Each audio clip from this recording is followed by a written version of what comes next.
성경에서 족보가 나오면 좀 어렵게도 느껴지고 읽으면서도 막막하고 또 설교를 할 때에도 막막한 본문이 족보의 내용입니다.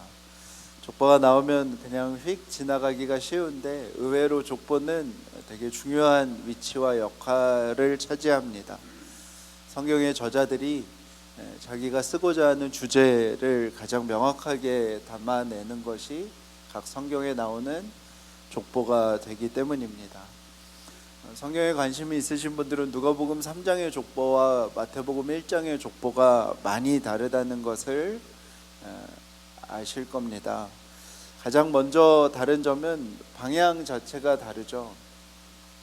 마태복음은 아브라함부터 예수까지를 다룬다면 누가복음은 예수로부터 시작해서 하나님에게까지 그 족보가 올라가게 됩니다. 마태복음은 14대로 끊어서 3번을 나누어서 설명을 합니다. 아브라함부터 다윗, 다윗으로부터 바벨론 포로기, 바벨론 포로기로부터 예수님, 이렇게 해서 14대로 3번에 걸친 세대를 통해서 족보를 서술합니다. 히브리어는 단어에 숫자 개념이 포함되어 있는데 다윗의 음가를 이렇게 풀어서 쓰면 464가 되는데요.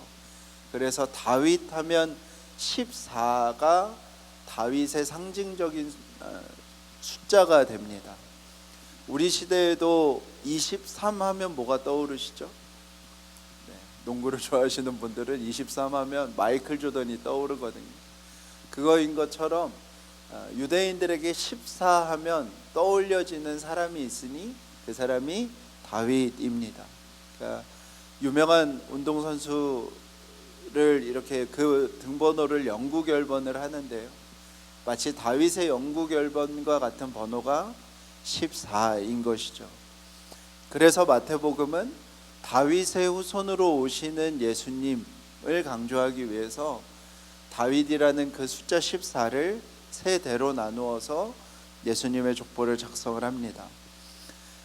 특별히 다윗의 예언 사무엘하 7장 12절 16절에 나오는데요, 제가 읽어드리겠습니다.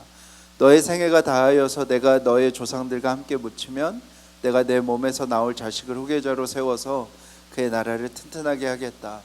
내 집과 내 나라가 내 앞에서 영원히 이어갈 것이며 내 왕위가 영원히 튼튼하게 서 있을 것이다. 하나님이 다윗에게 약속하신 이 영원한 왕위에 대한 언약의 성취를 예수 그리스도께서 하셨다라는 고백이 마태복음에 담긴 족보입니다. 그러면 마태는 왜 그렇게 예수님에 대해서 설명했냐 하면은 마태에 의한 복음서를 받아드는 공동체는 누구였겠어요? 유대인들이었기 때문에 그렇습니다. 유대인 공동체였기 때문에 메시아를 기다리는 그들에게 예수님이 어떤 누구인지 설명하는 것에 있어서 가장 먼저 가장 중요하게 설명해야 되는 것이 바로 그가 다윗의 후손이라는 것이었죠. 누가복음에는 77명의 사람들이 나옵니다. 예사롭지 않은 숫자죠. 성경에 7이라는 숫자가 완전 수이고 77에 11을 맞춰서 77명을 기록을 합니다. 근데 당혹스러운 건 마태복음의 족보와 많이 다릅니다. 어느 정도 일치를 찾아볼 수 있는 곳이 오늘 주보에 실어드린 아브라함에서부터 다윗 때까지고요. 그 외에는 다 다르고요. 거기에서도 마태복음에서는 남이라고 등장하는 사람의 위치에 누가복음은 2명의 사람을 두는데요, 아드민과 아르니입니다. 아마도 아르니를 남으로 추정을 하고요, 아드민이라는 사람은 이름이 추가로 들어오게 되죠. 확연한 차이가 나고요, 특별히 아주 명백하게 차이가 나는 한 인물이 있는데 누구냐면 솔로몬과 나단의 차이입니다. 마태복음에서는 솔로몬이 족보에 들어가지만 누가복음에서는 나단이 들어가요. 같은 밧세바에게서 낳은 형제인데요, 완전히 다른 인물을 족보에 기록을 합니다. 당황스러울 만큼요. 그죠? 성경을 읽을 때 여러 번 말씀드리지만 꼭 기억해야 되고 확인해야 되는 것은 무엇이냐면, 우리가 생각해야 되는 것은 이 성경을 받아보는 원래의 독자, 첫 번째 공동체가 누구인지를 생각해야 됩니다. 누가복음 강의하면서도 앞에 2주 동안 무엇에 대한 이야기를 나눴냐면 그 원래의 독자에 대한 이야기를 나누는데요, 누가복음과 사도행전은 다 어떤 공동체에게 전해진 말씀이라고요? 지중해 지역에 이방인 중에 예수를 그리스도라 고백하는 하나님의 백성이 된 자들을 향한 성경입니다. 특별히 유대인이 기독교인들을 쫓아다니면서 박해하던 때, 또 로마 제국의 힘으로부터 식민 지배를 받던 그 터키의 소아시아 지역과 그리스 지역과 로마 지역에 있던, 이탈리아 지역에 있던 기독교 공동체에게 예수님이 어떤 분인지를 소개하는 글이 누가복음이고요, 누가 역시 이방인으로 보입니다.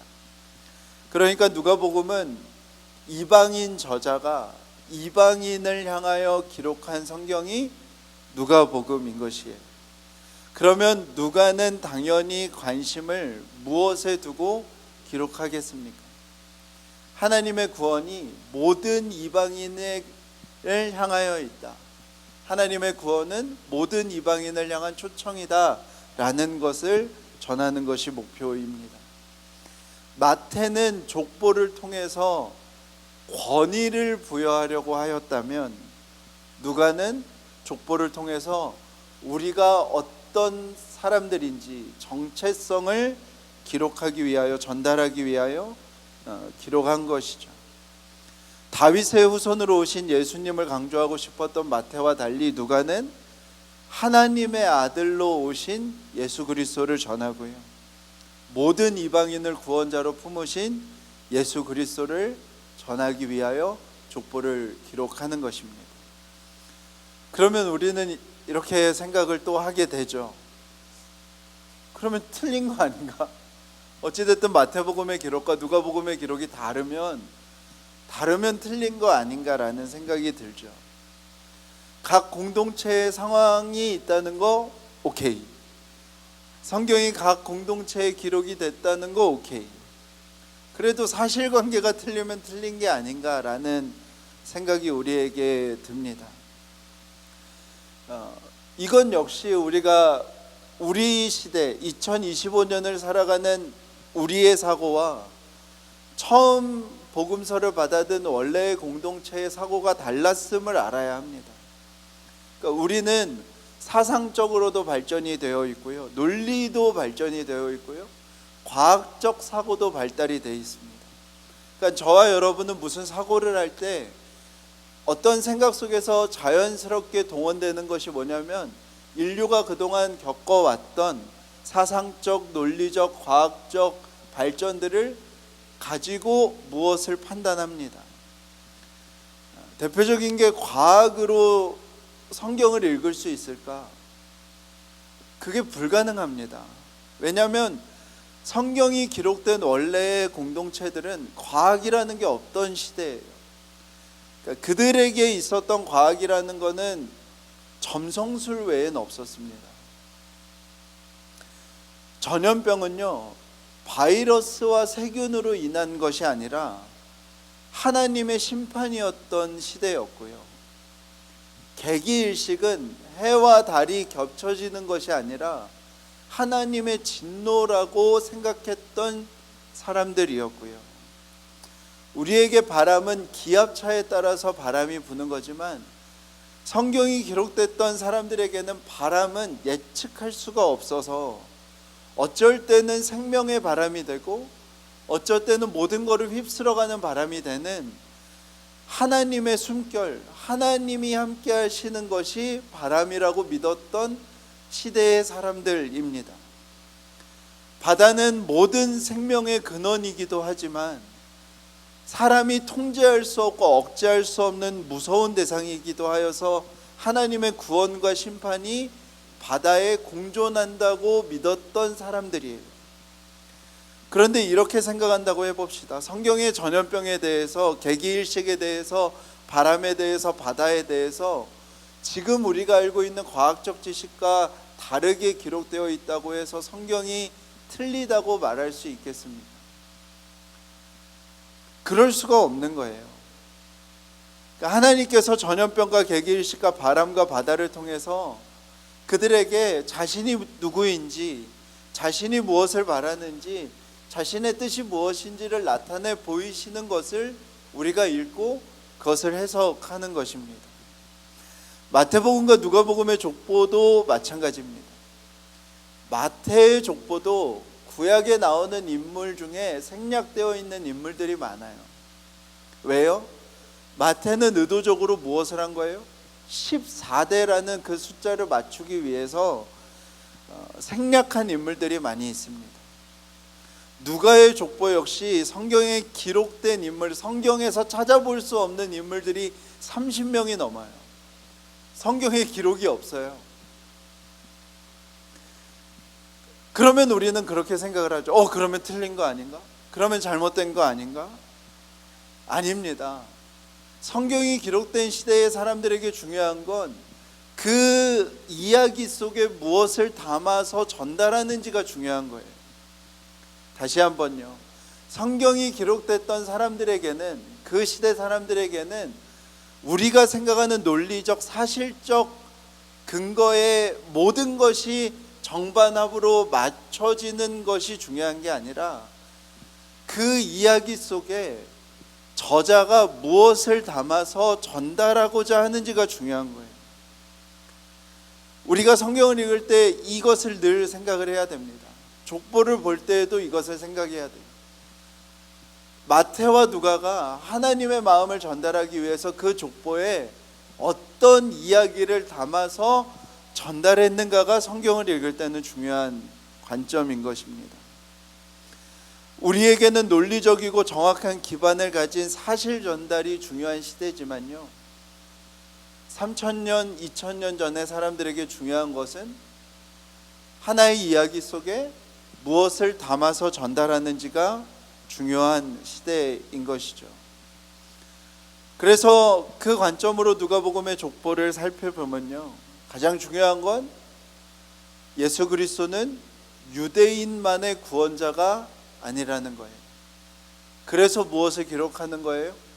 아브라함 윗세대를 누가는 기록하는 것입니다. 아브라함은 어떤 인물이죠? 유대인들에게는 유대인의 전부예요. 유대인의 근원이에요. 그런데 누가는 누구를 기록하는 거냐면 아브라함도 그들 중에 하나인 아브라함 앞선 세대를 기록해서 누구에까지 이어지는 거예요? 우리 모두의 근원인 아담에까지 이어지는 족보를 기록하는 것입니다. 하나님은 유대인만 구원하시는 하나님이 아니라 모든 인류를 보편적으로 구원하시는 하나님, 예수 그리스도의 구원의 사역임을 전달하는 것이죠. 그리고 두 번째는 누가복음에 성경에 등장하지 않는 인물이 적어도 30명이 넘습니다. 특별히 다윗 이후로 나오는 인물들은 누군지를 몰라요. 알 수가 없는 인물들이에요. 근데 그거를 누가는 어떤 자료를 봐서 기록을 했는지는 알 수 없지만, 우리는 지금으로서는 알 수 없지만, 누가는 그것을 기록함으로써 무엇을 전달하고 싶은 거냐면 구약에 기록되지 않은 성경 바깥의 사람도 하나님께서는 구원하시는 분이시라는 거예요. 하나님은 성경이 기록된 구약 시대에도 구약에 기록된 그들만을 구원하시는 것이 아니라, 구약 안에 이름이 등장해야만 구원을 얻는 것이 아니라 무명의 사람, 알지 못하는 사람에게까지도 하나님의 구원이 역사되어진다는 것을 알려주는 거예요. 그리고 누가복음 족보에 매우 특별한 표현이 하나 나오는데요, 23절에 있는 표현입니다. 어색한 문장이 하나 있어요. 그게 뭐냐면 사람들이 아는 대로는 요셉의 아들이니. 누구의 족보를 쓰는데 이렇게 쓰면 좀 이상하지 않나요? 무슨 얘기죠? 사람들이 그러는데 요셉의 아들이라고 하던데, 뭐 이런 느낌의 표현이잖아요. 그러니까 누가는 이 표현 속에서 무엇을 담는 거냐면 아주 명확하게 예수님이 부계를 통하여 온 족보를 부계를 통하여 온 족보가 아님을 기록하는 거예요. 얘기해 주는 거예요. 그럼 부계를 통해서 온 족보가 아니면 그 족보의 출발을 누가는 누구라고 얘기하는 거예요? 마리아라고 얘기하는 거예요. 지금도 유대인들은 모계를 따라서 유대인이 결정됩니다. 그러니까 엄마가 유대인이면 유대인이에요. 그러니까 누가는 분명하게 이 의도를 가지고 기록을 한 거예요. 이 족보를 통해서 누구를 조명하고 싶은 거냐면, 누구를 드러내고 싶은 거냐면 바로 마리아라는 인물을 드러내고자 하는 것입니다. 신학자들 중에서는 이 누가복음의 족보 자체가 마리아의 족보라고 주장하는 학자들도 있어요. 근데 뭐 그것까지는 우리가 다 알 수 없다고 해도 분명한 사실 한 가지는 뭐냐면, 누가복음과 사도행전에 아주 선명하게 누구를 드러내냐면 여성을 드러냅니다. 어떤 이야기가 등장하면 그 뒷이야기에, 남성이 주인공이면 그 뒷이야기의 주인공은 여성이 되고요, 수많은 여성의 인물들이 가장 많이 등장하는 곳이 누가복음과 사도행전입니다. 한 가지 확실한 것은 성경이 기록될 때 누가는 여성이었던 마리아, 가장 약자였던 그 마리아가 예수님의 족보에 함께 있음을 드러내는 표현인 것입니다. 우리나라 사람들도요, 족보를 통해서는 두 가지를 얻고자 하는 거예요. 첫 번째는 권위입니다. 그죠? 그래서 우리 다 왕족 출신이잖아요. 그죠? 네, 우리나라 사람들 중에 뭐 신라 시대든 고려 시대든 조선 시대든 왕족 아닌 사람들이 별로 없잖아요. 그게 뭐냐면 어떤 내 신분의 권위를 족보를 통해서 드러내고 싶은 마음인 것이죠. 그리고 두 번째는 정체성입니다. 그죠? 내 근원이, 나라는 존재가 근원을 모를 수밖에 없는 존재인데 우리는 족보를 통해서 그거를 얻고자 하는 거잖아요. 그러니까 마태복음과 누가복음은 그 차이가 있는 거예요. 마태복음은 족보를 통해서 어떤 거를 전달하고자 하는 거냐면, 부계를 통해서 내려오는, 다윗의 혈통을 통해서 내려오는 예수 그리스도의 권위를 설명하고 싶은 목적이 있다면, 누가복음은 마리아를 포함시켜서 그 족보를 우리가 누구인지에 대한 정체성을 설명하기 위해서 누가복음을 기록하는 것입니다. 예수님께서 알지 못하는 자들, 무명의 자들, 여성으로 대표되는 약자들을 자신의 역사에 포함시킨 분이라는 것을 드러내는 것이 누가의 족보인 것이죠. 그리고 마태복음과 누가복음에 유일하게, 다윗 이후에 유일하게 겹치는 한 인물이 있는데 바로 스룹바벨이라는 인물입니다. 다윗의 후손이고 바벨론 포로기 때 유다 총독으로 지명되었던 첫 번째 귀환을 이끈 스룹바벨이라는 인물은 동시에 기록을 하고 있어요. 왜 스룹바벨은 동시에 기록을 했을까? 그러니까 이스라엘이 다 망하였을 때 이스라엘의 회복을 가져온 상징적인 인물이 스룹바벨이거든요. 스룹바벨을 찾을 때도 다윗의 후손이 다 끊긴 줄 알았는데 스룹바벨을 찾아내게 되었고요, 하나님의 백성의 회복을 상징적으로 표현해주는 성경의 인물이 스룹바벨입니다. 그러니까 마태나 누가나 다 어떤 소망과 기대 속에 예수 그리스도를 맞이하냐면, 하나님이 하나님의 영광을 떠난 그 모든 자들을 회복시킬 구원자이신 예수 그리스도를 고백하는 것이죠. 그리고 가장 중요한 인물인데요, 마태복음과 누가복음의 아주 결정적인 족보의 차이는 바로 솔로몬과 나단의 차이입니다. 우리 중에도 솔로몬 형제 중에 나단이 있었다는 사실을 알고 계신 분들이 있었을까요? 거의 없죠. 왜냐하면 하나도 안 유명해요. 왜냐하면 성경에서 그 밧세바가 난 아들은 이러이러하니라에 한 번 등장하고 기록이 없습니다. 그가 어떤 사람이었는지 무슨 일을 했는지 알 수가 없어요. 근데 왜 누가는 솔로몬 대신 나단을 기록했을까요? 그게 누가가 기록하는 아주 중요한 이유예요.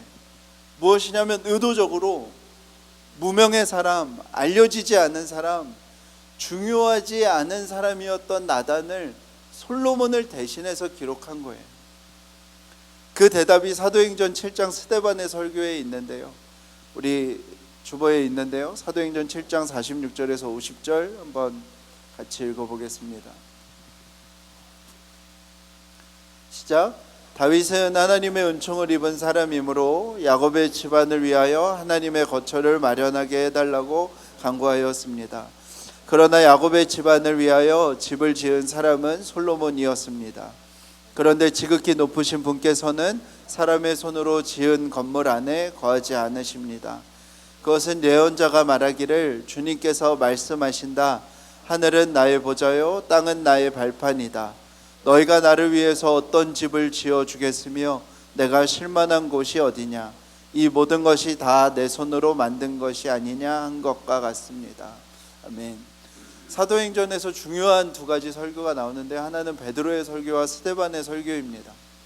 둘 다 무엇을 하냐면 둘 다 설교 중에 구약을 해석하고 구약이 어떻게 예수 그리스도를 완성했는지를 말해주는데요, 그 중에 다윗과 솔로몬을 다루고 있는 스데반의 설교가 사도행전 7장에 나와요. 근데 여기에서 무슨 말씀을 하냐면, 누가가 기록하고 싶은 되게 중요한 메시지가 뭐냐면, 하나님은 성전에 머무시지 성전에만 머무시는 분이 아니라는 거예요. 유대인들은 끊임없이 하나님을 어디에 가뒀냐면 성전에 가뒀어요. 성전 안에서만 역사하실 수 있는 하나님인 것처럼 만들었는데, 누가는 그 성전을 벗어나서 행하시는 하나님, 예수 그리스도께서 오신 이유도 건물로서의 성전이 아니라 저와 여러분을 성전으로 만드셔서 하나님의 나라에 동참시키시는 그 일을 이루시는 분으로 예수 그리스도를 소개합니다. 솔로몬의 상징은 무엇이냐면 성전입니다. 왜요? 솔로몬이 성전을 완성했기 때문이죠. 그런데 유대인들은 마치 하나님은 성전을 떠나서는 아무것도 할 수 없는 분처럼 만들어 버렸습니다. 모든 민족을 구원하시기 위한 아브라함의 부르심을 유대인들은 성전 종교로 만들어 버렸어요. 그래서 그들은 어떻게 생각했냐면, 우리들의 기도와 우리들의 헌신이 아니고는 하나님은 아무것도 하실 수 없는 분인 것처럼 만들어 두었습니다. 그래서 누가는 솔로몬 대신 누구를 기록하는 거예요? 나단을 기록해서 하늘에 계시는 모든 땅의 주인이신, 모든 것의 시작이며 근원이신 하나님을 소개하는 것입니다. 하나님은 어떤 건물에, 어떤 민족의, 어떤 종교적 열심에 가두거나 갇힐 수 없는 크고 놀라우시고 광대하신 유대인만의 구원자가 아니라 모든 인류를 구원하시는 구원자임을 이야기하고 있는 것이죠. 누가복음의 족보는 예수님께서 공생의 사역을 시작하며 등장합니다. 예수님께서 하나님의 아들이시며 모든 이방인, 모든 여성들, 모든 약자들, 모든 사람을 하나님의 백성으로 회복시키실 분이심을 증거하고, 그 증거를 누가는 무엇으로 기록하는 것이냐면 족보를 통해 묻는 것입니다. 누가는 우리의 혈통이 무엇인가를 묻는 것이 아니라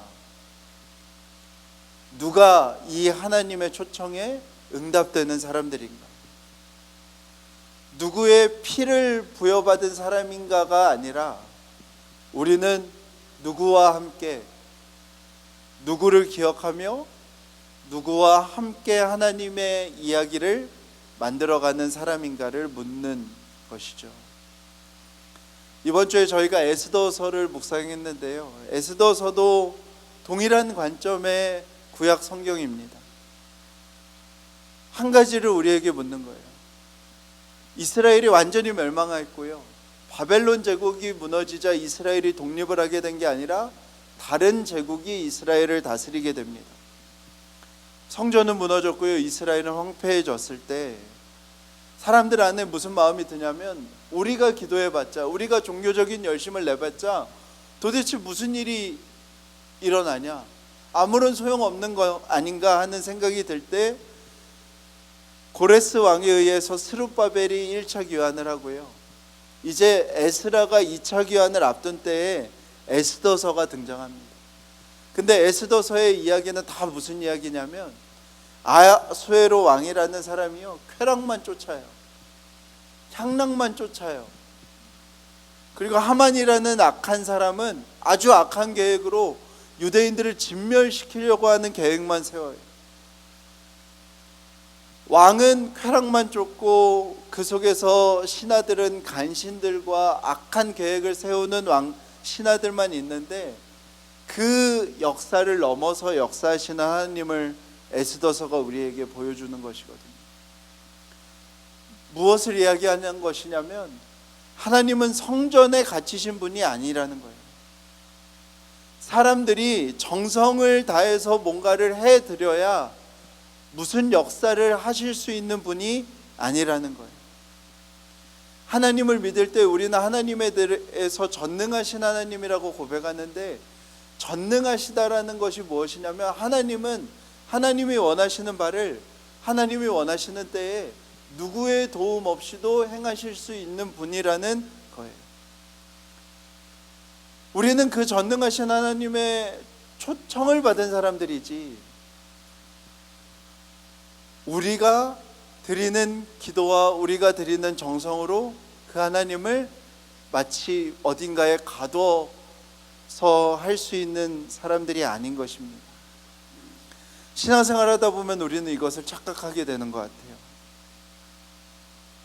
하나님이 우리를 찾아오셨을 때 하나님 앞에 우리가 기도를 많이 해서 하나님이 우리를 찾아오셨나요?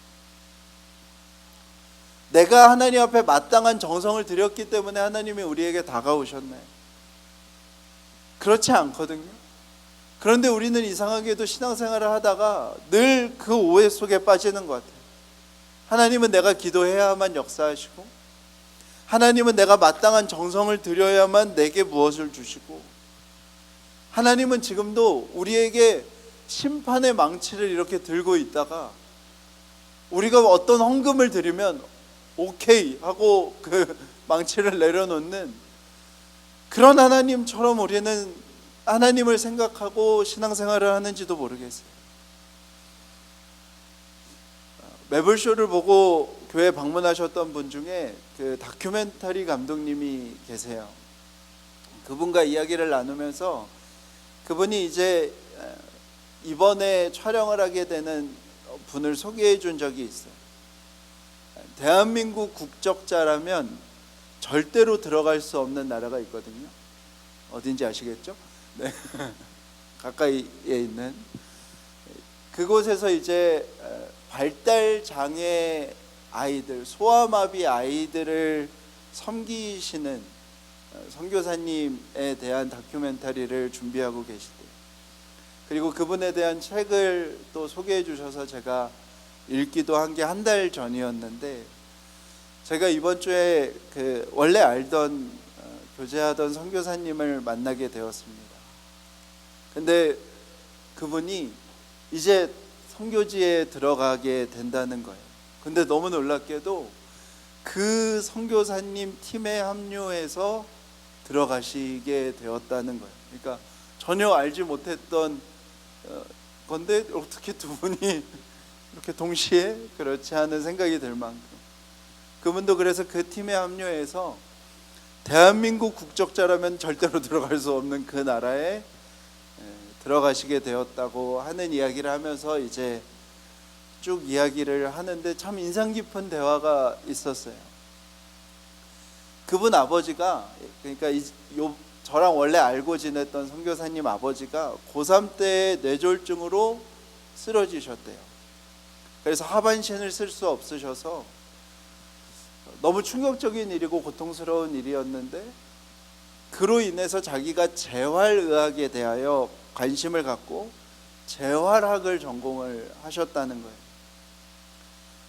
자신의 삶이 완전히 송두리째 뒤흔들리는 일을 통해서 아버지는 평생을 제대로 거동을 못하시다가 돌아가셨는데, 그 고통스러운 일이 자기가 재활에 대하여 관심을 갖고 그것을 전공하는 일이 되었다는 거예요.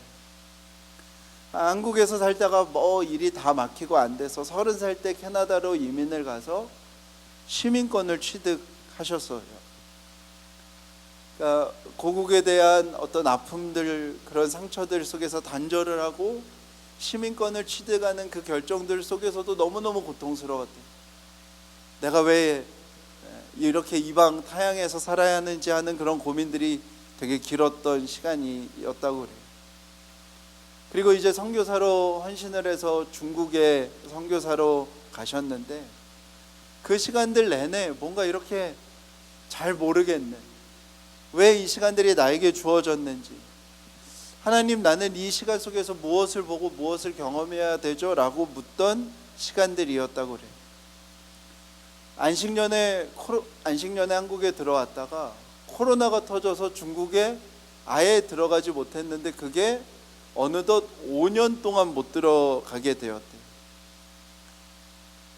그래서 선교지로 다시 돌아갈 수는 없고 5년의 시간 동안 발달 재활에 대해서 이제 대학원에 진학해서 수업을 듣고 준비하면서도 자기는 늘 그런 기도를 했대요. 하나님, 왜 나에게 이런 시간들을 겪게 하시는 겁니까? 라고 기도를 하셨다고 그래요.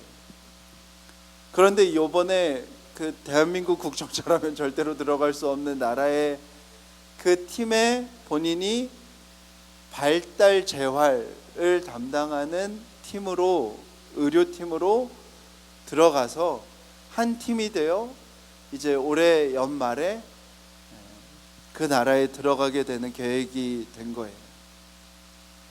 근데 그 순간에 이분이 어떤 고백을 하시냐면, 그 순간순간마다 자기가 던졌던 그 질문, 하나님, 나는 왜 이걸 겪어야 해요? 라는 그 순간들이 아버지의 뇌졸중과 캐나다에서의 시민권과 중국에서의 선교사와 또 코로나 때 한국에서의 그 시간들이 갑자기 한순간으로 그냥 다 이어지고 연결이 되더래요. 고통스럽고 눈물뿌리였던 나의 역사에 갑자기 하나님이 어느 순간에 개입을 하시는 것 같더니, 그 나의 모든 역사들이 하나의 줄처럼 다 이어져 오는 것을 본인이 경험하신 이야기를 하는 거예요. 아버지의 뇌졸중으로 재활을 공부하게 된 것, 캐나다 시민권을 얻게 된 것, 중국에 체류했던 기간, 코로나에서 발달재활을, 코로나 때문에 한국에서 발달재활 교육을 듣게 된 거, 그 중에 어느 하나의 자격이 없었어도 절대로 들어갈 수 없는 그 나라에 들어갈 수 없게 되는 일인데, 그게 참 놀랍게 자기에게 일어났다는 얘기를 하시는 거예요. 에스더서를 묵상하면서 그분의 이야기를 듣는데, 우리는 꼭 그렇게 생각하잖아요.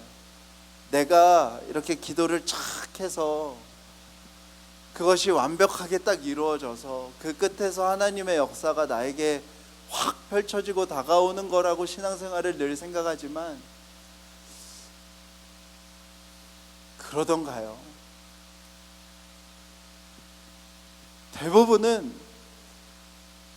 내가 겪고 있는 이 시간이 무엇인지 다 알지 못해요. 내가 겪고 있는 이 순간들이 다 무엇 때문인지 다 알지 못해요. 그런데 어느 순간에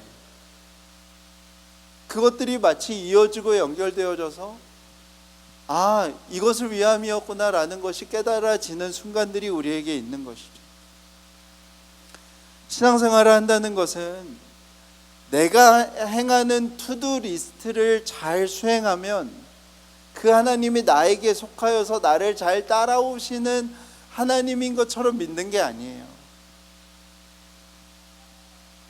우리의 신앙생활은 기본적으로 초월하신 존재를 믿는 거예요. 그 중에 누구를 초월하신? 나를 초월한 존재를 믿는 거예요. 그래서 신앙생활에는 기본적으로 우리가 다 알 수 없는 영역이 너무나 많아요. 다 이해할 수 없고 다 설명할 수 없는 영역들이 너무나 많아요. 그거를 인정해야 돼요. 근데 우리의 삶에 어떤 순간들을 맞이하게 되는 거냐면, 누가복음의 족보처럼, 그 선교사님이 고백했던 그 고백처럼 그 모든 순간들이 이어져서 이때를 위함이구나 라는 순간들이 우리의 삶에 찾아온다는 것입니다. 나만이 겪는 그 질문과 나만이 겪는 그 고통들이, 내가 겪는 아픔과 내가 겪는 쓰라림들이 어느 순간에 하나의 줄로 엮어져서 마주하게 되는 그 하나님의 시간이 우리의 삶에 다가온다는 것을 우리가 믿는 것이죠. 사랑하는 여러분, 우리의 삶에 반드시 이 순간이 찾아옵니다. 무명의 나에게, 중요하지 않은 나에게, 누구도 기억하지 못하는 나에게, 이방인인 나에게, 가장 약자인 나에게 나의 역사와 하나님이 운행하시는 역사 속에 그것이 마주하게 되는 순간이 여러분의 삶에 반드시 찾아오게 됩니다. 우리의 질문은 그것이어야 돼요. 그 하나님의 사랑은 우리에게 언제나 펼쳐져 있어요. 믿으십니까? 그것이 흔들리면 안 돼요. 그것은 우리의 삶에 늘 펼쳐져 있는 거예요. 충만하게요. 그런데 우리의 삶에 다가오는 고통과 아픔과 쓰라림 속에서 우리는 무슨 질문을 하면서 살아가는 거냐면, 나는 나중에 결국에 이 이야기를 누구와 함께 하게 될까? 나는 나중에 누구와 이 하나님에 대한 이야기를 하게 될까라는 질문을 가지고 살아가는 것이 믿음이라고 말씀드립니다.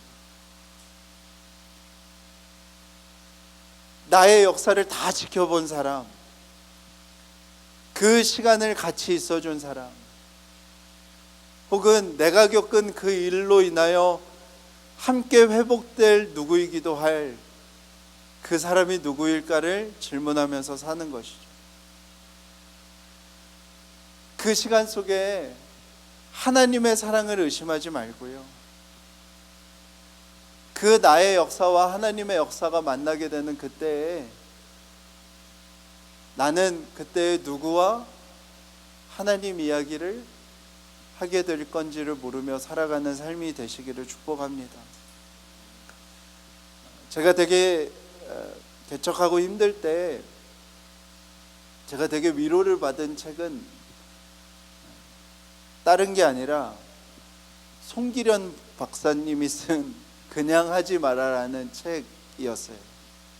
그 머리 긴 빅데이터 전문가 분이 계시는데요, 그 책에 무엇이 있었냐면요, 나를 직접 피하라는 시대는 이제 끝났다. 이제는 빅데이터에 의해서, 사람에 의해서 발견되어지는 시대가 왔다라는 문장이었어요. 그리고 그 책에 이런 내용이 있습니다. 왜 이런 이야기를 하는 사람이 없지? 라고 할 때, 이제는 사람들이 그 이야기를 하고 있던 사람들을, 그리고 그 이야기를 하는 사람의 고민의 총량에 대한 관심을 가지고, 그 사람이 그 고민을 진정성을 가지고 그 일을 해왔는지 보고 발견하는 시대가 되었다는 그 이야기가 저한테 너무 큰 위로가 됐어요. 그게 알고리즘이든 그게 사람들에 의해서든 그 길을 묵묵하게 가고 있으면 어느 순간에 발견되어지면 발견되어지는 거고, 발견되지 않으면 발견되지 않는 시대가 지금의 시대라는 것이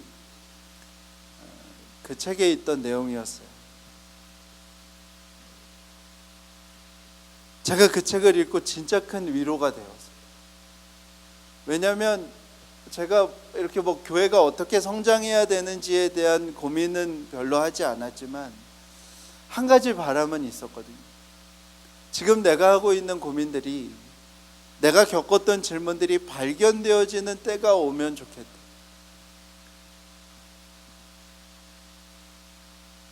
그 고민은 저에게 늘 있었어요. 그런데 저에게는 지난 몇 달의 시간이 꼭 그런 시간을 마주한 것 같은 마음이 들었습니다. 내가 겪어온 나의 역사와 하나님의 역사가 마주친 때가 아닐까. 그리고 그 시간들을 겪고 오신 분들과 그 이야기를 나누고 있는 것이 아닐까. 또 그 고민 속에 함께 오게 되신 분들과 이야기를 나누는 것이 아닐까라는 생각이 저의 고백이기도 합니다. 사랑하는 여러분, 신앙생활 속에서 우리가 겪는 감격과 재미는 이것에 있다고 믿습니다. 여러분의 역사와 하나님의 역사가 마주하게 되는 날이 우리에게 찾아올 것입니다. 그리고 그 순간에 우리의 모든 것들이 하나의 이야기처럼 연결되어지고, 우리가 고민하고 바라고 생각하면서 살아가야 되는 것은 그 시간에, 그 순간에 나는 그 이야기를 누구와 함께 나눌 것인가, 그 질문을 하며 살아가는 저와 여러분이 되었으면 좋겠습니다.